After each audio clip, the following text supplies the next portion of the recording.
2026年4月14日，利未記第18章。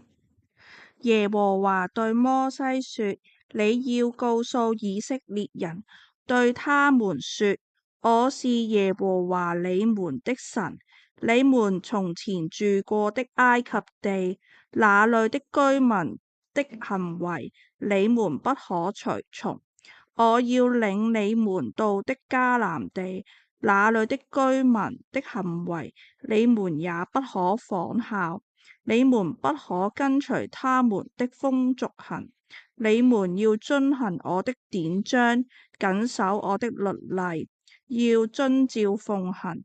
我是耶和華你們的神，所以你們要謹守我的律例和典章。人應該遵行這些，按照他們生活。我是耶和華。你們任何人都不可親近骨肉之親，揭露他的下體。我是耶和華。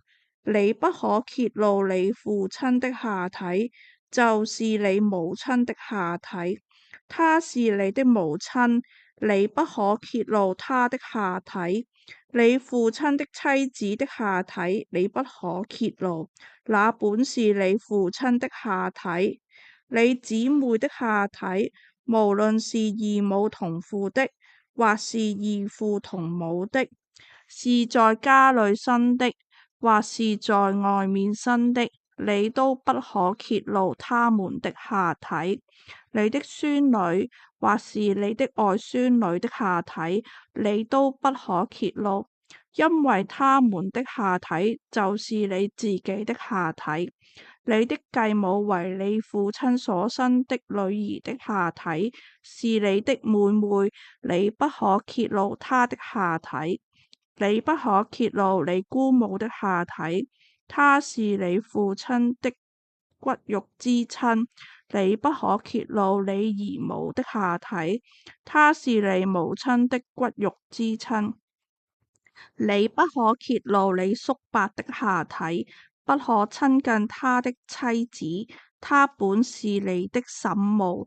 你不可揭露你兒媳的下體，她是你兒子的妻子。你不可揭露他的下體。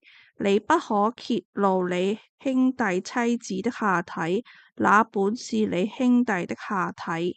你不可揭露一個婦人的下體，又揭露她女兒的下體。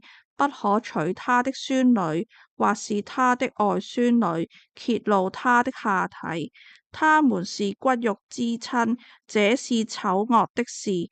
妻子還活着的時候，你不可另娶他的姊妹作他的情敵，揭露他的下體。在污穢不潔中的婦女，你不可親近她，揭露她的下體。你不可與你同伴的妻子私通，因她而玷污自己。你不可把你的子孫獻給摩洛，也不可褻瀆你神的名。我是耶和華。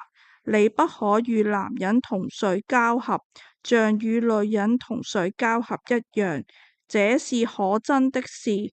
你不可與任何走獸同睡交合，因他而玷污自己。女人也不可站在走獸面前與他交合，這是逆性的事。你們不可讓這些事的任何一件玷污自己。因為我將要從你們面前趕出去的各族，就是被這些事玷污了自己，連地也被玷污，所以我追討那地的罪孽，那地就把居民吐出去。